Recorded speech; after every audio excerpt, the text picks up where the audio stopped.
얘기가 그 얘기다 이렇게 생각할 수가 있거든요.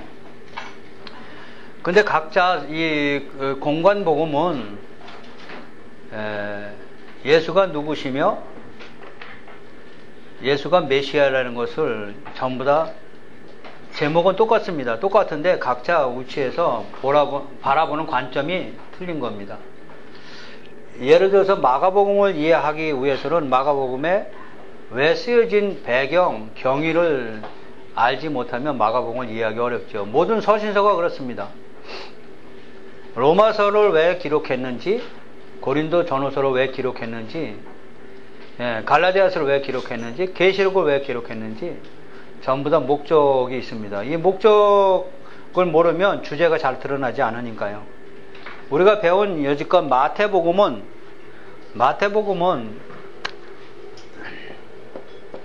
구약에서 예언하신 대로 이 선지자들 또는 율법서죠. 예언하신 대로 오신 예수가 메시아라는 걸 나타납니다. 근데 마태복음은 특히 강조하는 부분이 뭐냐? 주제가 하나님 나라입니다. 그래서 마태복음은 주로 등장하는 단어가 뭐냐면 천국 복음은 자꾸 얘기가 나오는 거예요. 그게 천국이 뭐예요? 하나님 나라죠. 천국은 어떻고 맨날 예수님이 설교하시는 분이 천국 얘기를 꼭 처음에 넣으시면서 설명하죠. 그래서 마태복음 주제는 하나님 나라를 우리가 어떻게 가느냐. 바로 그들은 이스라엘 백성들은 하나님 나라에 대해서 많은 관심이 있었고 하나님 나라가 우리가 어떻게 가느냐라는 메시아관을 갖고 있기 때문에 마태복음은 주제가 하나님 나라를 주제가 되어 있습니다. 그러나 마가복음은 틀립니다. 마가복음은 하나님 나라가 아니고 주제가 복음으로 시작합니다. 복음이 뭐냐가 시작되는 거예요. 이 마태복음은 특히 또 두 번째가 이 하나님 나라를 설명하기 위해서 메시아를 통해서 하나님 나라를 갈 수 있는데, 그래서 마태복음은 족보로부터 시작한다는 걸 여러분 염두에 둬야 돼요. 그래서 마태복음 1장이 전부 족보로 되어 있죠. 아브라함과 다윗의 자손 예수 그리스도의 계보라. 그래서 족보로부터 시작합니다. 이 족보는 이스라엘 백성들은 알고 있어요. 그들은 구약을 알고 있기 때문에 나는 아브라함의 조상 다윗의 자손. 그래서 마태복음은 다윗의 자손이라는 얘기가 많이 나오고 아브라함이라는 말씀이 많이 나옵니다. 그것처럼 마태복음은 구약을 연결시키는 고리가 되기 때문에 족보로부터 시작한 거죠. 이미 구약에서 예언한 대로 오신 메시아를 설명하기 시작합니다. 그래서 그를 통해서 하나님 나라를 들어가게 된다고 설명하고 있죠. 그것처럼 우리는 각 복음서에마다 그 주제가 틀립니다. 보는 관점은 똑같은데 주제가 틀리는 거죠. 근데 마가복음은 족보로 시작하는 게 아니고 복음으로 그냥 1장 1절부터 복음으로 시작하죠.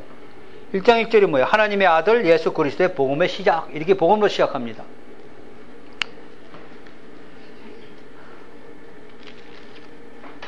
전번에 제가 마태복음 하면서 다른 건 제가 다 부족하나마 거의 다 알렸다고 봅니다. 제가 그때 하나 잘못한 게 있어요. 그걸 한번 잡아보고 가려고 합니다. 그것이 22장이에요. 22장 부활론쟁에 대해서 마태복음 22장 잠깐 봅니다. 22장에 보면 22장 23절이죠. 부활이 없다 하는 사두개인들이 그날 예수께 와서 이르시되 선생님이여 모세가 일러시 사람이 만일 자식이 없이 죽으면 동생이 아내에게 장가들어 형을 위하여 상속자를 세울지니라 하였나이다. 우리 중에 7형제가 있었는데 마지가 장가들었다가 죽어 상속자가 없으므로 그 아내를 동생에게 물려주고. 이건 뭐예요? 계대 결혼이죠. 구약에서는 계대 결혼 허락했죠. 여러분 왜 허락했는 거 아시죠? 하나님의 언약 백성 안에 들어오게끔 계대 결혼 허락했어요. 그 둘째와 셋째로 일곱째가 그렇게 하다가 최후에 여자가 죽었는데 그런즉 그들이 다 그를 취하였으니 부활 때 일곱 중에 누구의 아내가 되겠느냐 이 얘기예요. 부활 논쟁에서. 그때 예수께 대답하여 너희가 성경도 하나님의 능력도 알지 못하는 거로 오해했다 그랬습니다. 이 뭘 오해했느냐? 부활 때에는 장가도 아니가고 시집도 아니가고 하늘에는 천사들과 같다 그랬어요. 다시 말하면 그러면서 32절에서 나는 아브라함의 하나님, 이삭의 하나님, 야곱의 하나님이라고 하신 것을 읽어보지 못하였느냐? 하나님은 죽은 자의 하나님이 아니고 살아있는 자의 하나님이라고 하시고 부활에 대해서 지금 설명하시는 장면이 나오는데 여기서 제가 그때 상당히 어렵게 설명하느냐고 못 알아들은 분들이 많이 있었어요. 근데 여기는 무슨 얘기냐면은 이 계대교류는 하나님의 언약 백성 안에 들어가기 위해서 하나님이 허락한 거예요.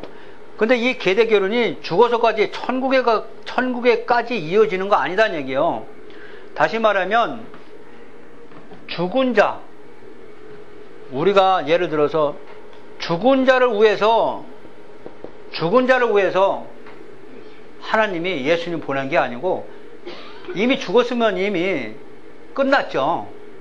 근데 하나님은 산자의 하나님이라는 것이에요. 우리가 살아있을 때 예수님을 믿음으로써 영생을 얻는 것이지 예수님을 믿음으로써 죽어서까지도 이 세상에 있는 걸 가지고 가서 같이 결혼해서 사는 그런 게 아니다는 거예요. 이게 성경 오해했다는 얘기예요.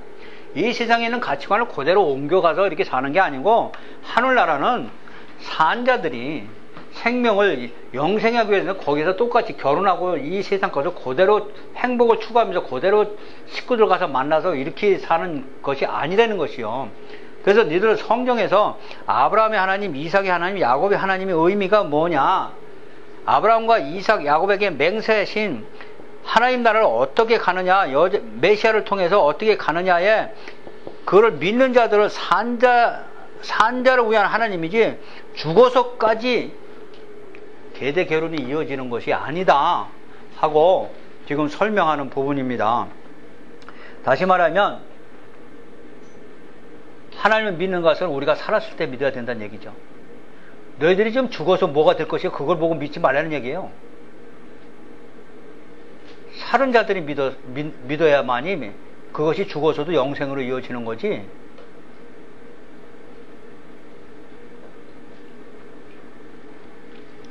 그때 제가 설명한 것이 이것이 조금 부족한 것 같아서 제가 지금 보충 설명을 한 거고 나머지는 거의 다 제대로 해석이 됐다고 봅니다. 자, 그렇다면 우리가 이제 이 마가복음은 복음으로 시작하고 마태는 족보로 시작합니다. 근데 누가복음은 다 보는 관점이 틀려요. 누가복음은 그럼 어떻게 시작하냐?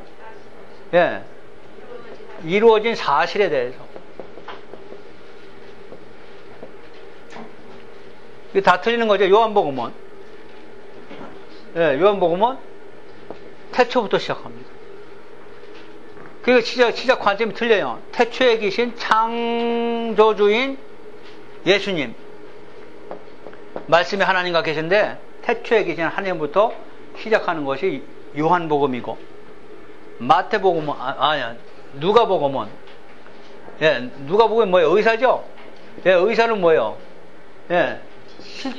지식인이고 의사라는 것은 실제로 사실을 파악하지 못하면 안 됩니다. 그 사실을 직시하죠. 그렇기 때문에 누가가 실제로 예수님이 어떻게 부활하시고 죽으셨는지 그 본 사실에 대해서 증거하는 거예요. 그 보는 관점이 다 틀리는 거죠. 마태는 족보로부터 시작해서 구약에 예언한 대로 예수님이 이렇게 다윗의 자손으로 오셨다 하는 것부터 시작하는 것이 마태복음이고 이 마가복음, 오늘 지금 마가복음은 배경을 먼저 설명해야 합니다. 이 마가복음은 로마 시대죠. 로마 시대 네로 황제 때입니다. 네로 황제 때. 네로가 자기 궁전을 넓히기 위해서 로마 시내에다 불을 질렀습니다. 그래서 다 태워버리고 자기 궁전을 더 넓히려고 불을 질러버렸는데 로마 시민들이 들고 일어났어요. 그래가지고 그것이 황제가 이렇게 했다는 소문이 퍼지기 시작했어. 그러니까 정치적으로 위기에 몰린 거예요. 정치적으로 위기에 몰리니까 그것을 빠져나갈 수 있는 군역이 바로 예수를 믿는 저들이 로마에 불을 질렀다. 이렇게 된 거예요. 그러니까 네로가 자기 죄를 예수를 믿는 그들에게 전부 전가시켰습니다. 그래서 그때 네로 황제 때 로마 군인들이 그리스도인들을 핍박하기 시작했어요. 이 고난 중에 엄청난 핍박이죠. 이 고난 중에서 어떻게 너희들이 견뎌내가느냐 하는 것이 마가복음의 목적이에요. 지금도 마찬가지예요. 네로 황제가 아니고 지금은 우리 가정 개인사에 도무지 참을 수 없는 핍박이 우리한테 엄청나게 몰려오는 사람들이 있어요. 그런 사람들한테 필요한 것은 족보로 시작해서 마태복음 아무리 가르쳐봤자 귀에 들리지 않아요. 이 복음은 그야말로 제일 답답한 사람이 많은 고난을 받고 있고 핍박을 받고 있는 사람들 제일 기쁜 소식은 뭐예요? 예를 들어서 병이 들렸는데 그 병을 진찰하고 뭐 하는 것보다 그 환자에게 제일 우려되는 말씀, 이 병은 의사가 하는 말이 이 병은 고칠 수 있다, 이 말 한마디면 제일 듣기 좋은 거죠. 그러니까 마태는 그 고난 시절에, 네로 황제로부터 고난 시절에 제일 필요한 게 뭐냐? 그들한테는 기쁜 소식이라는 얘기죠. 그래서 복음으로부터 시작한다는 얘기예요. 그래서 마가복음은 어떤 말씀보다 표적과 이적이 많이 나타난 복음서입니다. 우리가 하도 어려움이 있고 핍박을 받을 땐 말씀이 귀에 안 들립니다. 고난 많이 받은 사람들은 사실 말씀이 앞에 앉기가 힘들어요. 저 그거 이해해요. 내가 지금 말씀 들을 때가 아니죠. 진짜 눈으로 하나님이 살아계신 그 어떤 것을 봐야만이 그게 제일 빠른 방법이니까요. 그래서 아마 여러분들한테 은사 주신 거예요. 은사자가 필요한 게 그예요. 정말 고난받고 어려운 사람들은 누굴 찾아가요? 하나님의 말씀을 듣고 싶어요. 근데 성경에 하나님 말씀을 들어가야 되거든요, 사실은. 근데 이 말씀이 나한테는 안 들어와요. 안 들어오고 뭐예요? 하나님의 은사 받은 사람한테 하나님의 계시를 통해서 하나님의 역사하심을 들어야만이 뭐예요? 그때서야 하나님이 나한테 말씀하신 것이 귀에 들어오기 시작하는 거예요. 무슨 얘기인지 아셨어요? 그래서 하나님은 우리에게 은사 주신 거예요. 은사 필요한 거죠. 필요 없다는 얘기 아니에요. 왜? 다급한 사람들한테는 그것이 필요하다는 얘기예요. 아셨어요? 그러나 그 다급한 사람들한테 언제까지나 그렇게 계속 끌고 가면 안 된다는 거죠. 은사로서 이제는 마음을 안정시키고 점점 더 하나님 말씀을 가리켜서 올바른 하나님 아는 지식으로 이끌게 우리가 이끌을 필요가 있다는 얘기죠. 지금 은사가 필요 없다는 게 아니고 은사가 그 자리에서 그대로 머무는 것이 문제다는 얘기죠. 머물기만 하면 그들은 뭐예요? 말씀하고 동떨어진 신앙생활을 하고 있으니까. 그래서 은사로서 하나님을 알게 해주고 살게 해주시고 그들이 숨통을 틔워줬으면 이제는 말씀을 가르쳐서 하나님은 이런 하나님이라는 걸 올바로 가르쳐주는 것이 교회의 사명이에요. 그래서 교회는 꼭 누가 필요해요? 은사자 필요한 거예요. 왜? 어려운 사람은 말씀 안 들어가요. 귀에 안 뚫린단 말이에요. 아셨어요? 그러나 그것으로도 끝내면 안 된다는 얘기죠. 그 은사자 뒤에는 은사자가 말씀을 배우든지 아니면 은사자 뒤에는 뭐가 있어야 돼요? 말씀 사역자가 있어야 되는 거예요. 그래야 온전한 양육이 되는 거죠. 그래서 주로 사모한테 여자분한테 은사가 입히고 그리고 말씀 은사는 누구한테 입혀요? 목사님이나 남편한테 입히는 거예요. 그래서 서로 조화를 이뤄가면서 목회를 잘하라고 그렇게 하나님이 이 사모한테 기도를 시켜서 은사를 입히는 이유다는 얘기죠. 그런데 우리가 문제는 뭐냐? 말씀이 너무 없는 상태에서 은사자에게 은사를 입히니까 은사자가 어떻게 돼요? 교만해져. 교만해져가지고 자기 남편 목사를 못 해요. 잡아먹으려고 드네. 그래가지고 강대상에 당신 내려와. 그렇게 하는 게 아니야. 이렇게 된단 말이야. 이거 아니에요. 정말 그러면 안 돼요. 아니 이렇게 망한 그 교회가 많아요. 실제로요. 그게 아니고 하나님이 처음에 초입구에서는 은사자가 필요한 거예요. 그래서 은사를 보고 많이 오는데 그 뒤에 앉혀놓고 이제는 목사님 뭐가 이렇게 돼요? 말씀 사역으로 자꾸 서서히, 말씀 한 번에 안 들어가요. 서서히 양육시켜야 된다는 얘기예요. 그랬더니 그걸 모르고 이렇게 나온 거죠. 그래서 남편 끄집어내리고 자기가 강대상에서 이렇게 된 거예요. 안 돼요. 그거는 파괴란 말이에요. 아셨죠? 상당히 중요한 부분이고 조심할 부분이에요. 예. 하나님 정말 질서의 하나님이거든요. 예를 들어 남편 목사가 말씀이 없으면 저한테 배우러 오라고 전해주세요. 아셨죠? 예, 배우는 게 맞아요. 그렇지 않으면 남편이 안 되죠. 남편이 장로님이 예를 들어 여자분들이 목사님 돼가지고 은사 입혔죠. 그런 분들 누구예요? 저렇게 말씀 배워야 돼요. 말씀 배워서 남편이 역할을 대신 해야 된단 말이에요. 은사로서 입혀고 그거로 주저앉지 말게 하시고, 그 다음에 뭐예요? 교회 설교, 말씀 열심히 가르치란 말이에요. 은사대로 활용하고 없어지는 거 아니라고요. 아셨죠? 예. 그것이 지금 마가복음입니다. 그래서 마가복음은 뭘로 시작해요? 말씀으로 시작 안 해요. 뭐요? 기적과 표적으로 시작하는 거예요. 다급한 상황에 있는 사람들한테 마가복음이 필요한 거죠. 그렇죠? 네, 그런 거예요. 그래서 마가복음이 있는 거예요. 같은 내용 가지고도 마가복음은 이 보는 관점이 틀리다는 거죠. 똑같은 내용이지만. 자, 이제는 마가복음 1장 봅니다. 하나님의 아들 예수 그리스도의 복음의 시작이라. 예, 복음부터 시작하죠. 중요한 것은 뭐예요? 하나님의 아들 예수라고 시작합니다.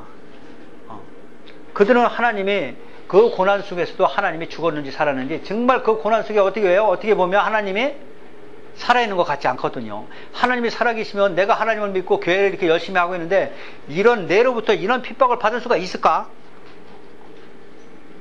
정말 하나님이 살아계시지 않고 죽어있기 때문에, 예수가 부활했다고 바울이 와서 전도해서 믿었는데, 그런데 믿고 보니까 이 고난이 왜 온 거예요 도대체? 그러니까 그들은 하나님이 예수도 죽었다.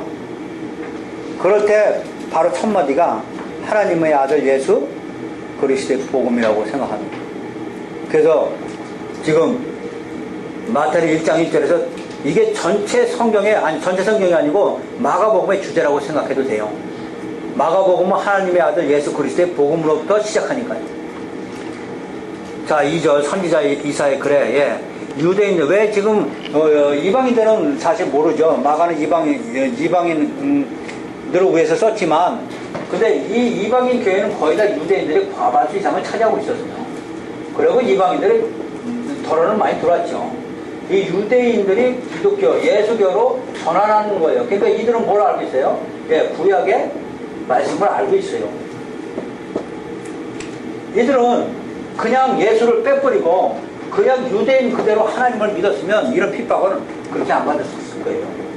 그러나 예수를 믿는 바람에 유대인들이 이 핍박을 받고 있으니까 유대인들이 유대교로 다시 돌아가려고 엄청 많이 돌아갔죠. 그때 하는 얘기가 이사야 선지자 구약에 있는 말씀을 통해서 유대인들을 설득하기 시작했다고 하면 됩니다. 자, 그래서 선지자 이사야 그래, 보라 내가 내 사들을 내 앞에서 보내니 그가 내 길을 준비하리라. 예, 이거는 말라기 3장 1절 말씀이죠. 내가 내 사들을 내 앞에 보내노니 그가 내 길을 준비하라며 광야에 외치는 자의 소리가 있어 이르되 너희는 주의 길을 준비하라. 그의 오실 길을 곱게 하라. 기록된 것과 같이, 중요합니다. 기록된 것과 같이, 예, 이사야서에 기록된 것과 같이 세례 요한이 광야에 이르러 제사함을 받게 하는 회개의 세례를 전파한다 그랬습니다. 세례 요한이 광야에 이르러 제사함을 받게 하는 회개는, 자, 이 회개는 우리가 잘못 알고 있는 회개가 엄청 많죠. 다시 말하면 예를 들어서 내가 불교에 있다가 기독교로 전환했다. 이 자체를 우리는 회개로 보는 거죠. 근데 원칙적 회개는 이것이 회개 아닙니다. 불교에 있던 마음이나 기독교에 있던 마음이나 똑같으면 이건 별 차이가 없는 거죠. 진정한 회개는 우리가 정말 죄인임을 깨닫고 예수를 통해서 제사함을 받는다는 그런 회개입니다. 지금 세례 요한이 제사함을 받게 하는 회개가 바로 이 회개입니다. 근데 우리는 실제로 이런 회개가 내 마음에 이루어져야만이 이게 거듭나거든요. 근데 이런 회개가 아니고 종교 단체에서만 다시 돌아온 걸 우리는 회개로 인정한다는 얘기죠. 그것은 진정한 마음의 회개가 아닙니다. 진정한 회개는 것은 뭐예요? 예, 나의 가치관이 바뀌는 걸 얘기합니다. 어떤 가치관? 이 세상 것을 하늘의 것으로 위의 것을 바라보는 소망으로 바뀐 걸 얘기합니다. 나의 가치관은 옛날에는 기독교에 오기 전에 절대로 뭐가 있었어요?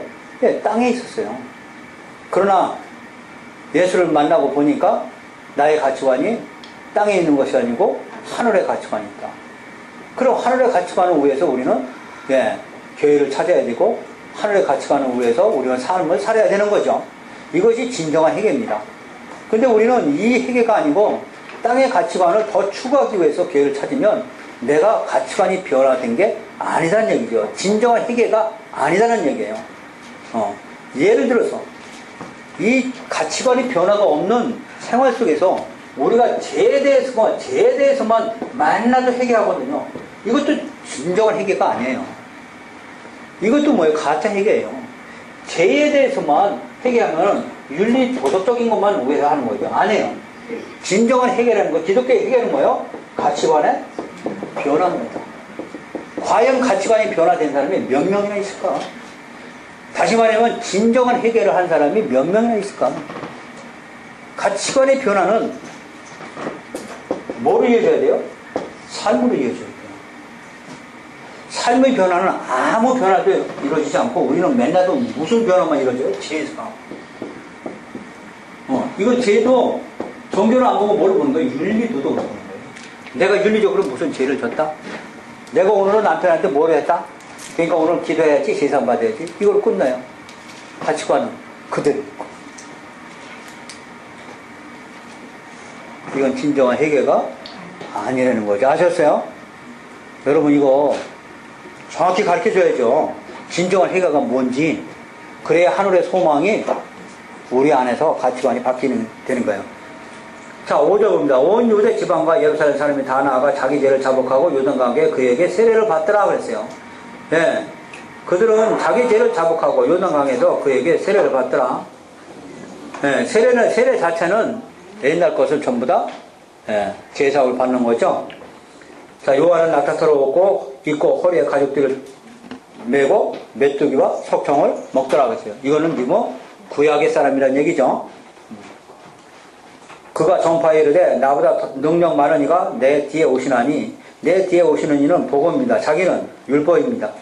예, 나는 옛사람이고 내 뒤에 오시는 나는 아까 예수님 말씀하신 대로 시대의 변천을 알리는 복음이 오고 있는 겁니다. 나는 굽혀 그의 신발끈을 풀기도 감당하지 못합니다. 맞습니다. 이거는 예수님도 신적인 존재라 그러는 얘기 아니에요. 율법은 진짜 복음의 앞에 신발끈도 매는 발꿈치도 못 매는 그런 율법적인 신앙입니다. 근데 우리 율법적인 신앙이 훨씬 더 강하죠? 그거보다 우리는 먼저 복음적 신앙이 돼야 됩니다. 자, 7절 보니까 나는 너에게 물로 세례를 베풀거니와 그는 너에게 성령으로 세례를 베푼다 그랬습니다. 유대인들은 물세례는 잘 알고 있습니다. 근데 뭘 몰라요? 성령 세례. 십자가 안에서 세례 받는 것이 그들에게는 잘 모르고 있었던 것이 성령 세례가 뭐예요? 성령으로 세례 받는다 그랬어요. 성령 세례가 무슨 세례예요? 우리 성령 받으라고 맨날 그 얘기하잖아요. 십자가 안에 죽는 걸 얘기하죠. 그럼 십자가 안에 죽는 건 뭐예요? 십자가 안에 옛날에 있던 내 옛것 이것이 다 죽는 걸 얘기하는 거예요. 다시 말하면 내가 생각했던 어떤 가치관도 십자가 안에 죽는 걸 얘기하는 거예요. 그러면서 십자가를 지고 나를 따르라는 얘기가 뭐예요? 너를 부인하고 이 얘기예요. 뭘 부인하고? 나의 모든 가치관, 내가 추구하는 모든 땅의 것, 이것은 십자가 안에 이미 옛 것은 다 죽었고 새 것이 뭐예요? 하늘의 가치관, 이것으로 다시 거듭나는 건 무슨 세례? 성령 세례. 성령이 오셔가지고 뭘 준 거예요? 예수의 십자가. 십자가가 뭔데? 하늘의 소망을 열어주는 거죠. 그것처럼 지금 성령 세례는 십자가에서 내가 죽고 사는 걸 얘기합니다. 그래서 물 세례는 우리 구속사로 보면 홍해 강이죠. 홍해. 요단강. 이 홍해는 뭘로 갈랐어요? 이거 아셔야 돼요, 이거. 이게 뭐예요? 지금 세례 요한이 물 세례 주는 거예요. 지팡이가 뭐예요? 율법이죠. 다시 말하면 너희들 제상을 받으는 거는 뭐예요? 니들 여지껏 죄진 거에 대해서 뭐예요? 회개하라는 얘기죠? 회개하라는 얘기죠? 그게 세례 요한이 이거 물 세례요. 물 세례. 그러고 나서 광야를 지나서 여기서 훈련 받고 나서 결국 못 깨달아요? 예, 요단강이에요. 요단강은 예, 벗게 메고 하는 거, 벗게 십자가죠? 여기서 이게 성령 세례 받는 거예요.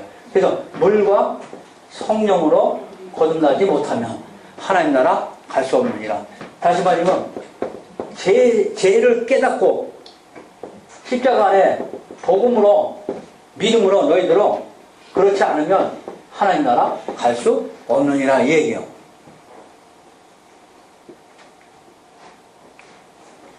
뭔 얘기인지 아셨어요? 물과 성령으로 거듭나지 않으면 학자들이 어떻게 설명해요? 학자들 이렇게 설명 안 해요. 이거 왜 이 설명을 못 하는 거예요? 이거 구속사를 몰라도 그래요. 그래서 홍해는 모세가 지팡이로 가려는 거예요. 여기는. 유월절 어린 양은 나왔죠. 나왔지만 여기 홍해는 뭘 가는 거예요? 문세를 받는 거예요. 여기는 성령. 이거 받아야만이 가나안 갈 수 있어요. 그래서 요단강은 벗게 메고 제사장들이 가는 거예요. 이제는 지팡이는 안 나타나는 거죠.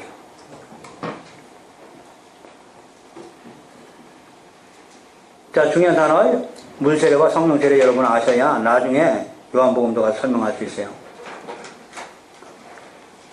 자, 그때 구절 보면 예수께서 갈릴리 나사렛부터 와서 요단강에 요한에게 세례를 받으시고, 요한에게 세례를 받으시고, 이 받는 걸 설명했죠? 이 마태복음 설명해서 왜 받으셔야 되는 거예요? 율법을 통해서 뭘로 와야 돼요? 복음으로 와줘야 돼요. 그래서, 지금 요한한테 물세례를 받습니다. 물세례 안 받아도 되지만 우리 때문에 받으시는 거예요. 곧 물에 올라오실 때 하늘의 갈라짐과 성령이 비둘같이 자기에게 내려오시면 보시더니. 예, 여기는 마태복음하고 틀립니다. 마태복음 하늘문이 열렸죠. 그죠? 하늘문이 열렸고 여기는 뭐예요? 갈라짐. 상당히 강한 말씀으로 지금 인도하고 있는 거죠. 하늘이 그냥 열리고 이런 거 가지고 그들에게는 지금 만족이 안 돼요. 하늘이 찢어지고 갈라지고 이게 찢어지고요. 성령이 비둘기같이 자기에게 내려오시면 보시더니 하늘로부터 소리가 나기를 너는 내 사랑하는 아들이라 내가 너를 기뻐하노라 하시나. 예, 예수가 누구예요? 내 사랑하는 아들이라는 거예요. 하나님의 아들 예수 그리스도의 복음입니다. 복음이 시작인데 예수는 누구냐? 하나님의 아들이라는 얘기예요. 그들은 예수를 믿어서 여지껏 핍박받고 고난받고 그 지경에 있는데 지금 마가는 예수가 하나님의 아들임을 지금 증거하고 있어요. 구약을 통해서 증거하고 있고 예수를 통해서 하늘이 갈라졌다는 것은 하늘이 찢어져가지고 하늘에서 소리가 나고 하나님이 인정해 주신 메시아라는 거예요. 그러므로 너희들은 용기 잃지 말고 지금 예수를 그대로 믿고 있으라는 얘기입니다. 그러면서 내 사랑하는 아들이라 내가 너를 기뻐하노라 하시고 12절 성령이 곧 예수를 광야로 그냥 몰아내칩니다. 우리 마태복음 족보를 시작해서 4장에서 성령이 이끌려 광야로 가는데 성령이 지금 곧 예수를 광야로 몰아내신 겁니다. 급합니다 지금. 그러니까 광야에서 40일 계시면서 사탄에게 시험을 받으시며 덜치심과 함께 계시는 천사들이 수종을 들더라.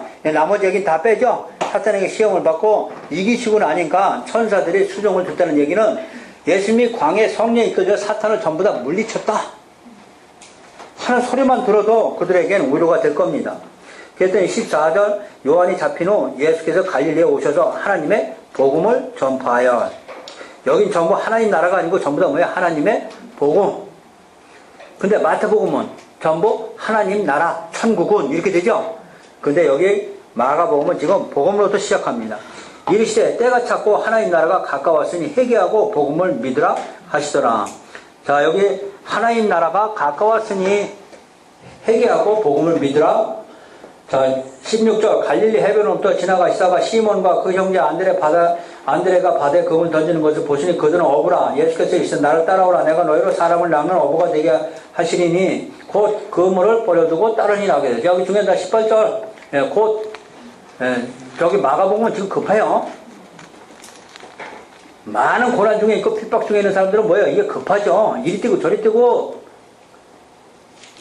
그들에게 말씀하신 건 금방입니다. 곧 검으로 버려두고 따르니라. 조금 더 가시다가 세베대의 아들 야고보와 그 형제 요한을 모시니 그들도 배에 있어 그물을 깁는데 곧 부르시니 그 아버지 세베대의 품꾼들과 함께 배에 버려두고 예수를 따라가니라. 여기 중요한 데는 버려두고 따르니라요.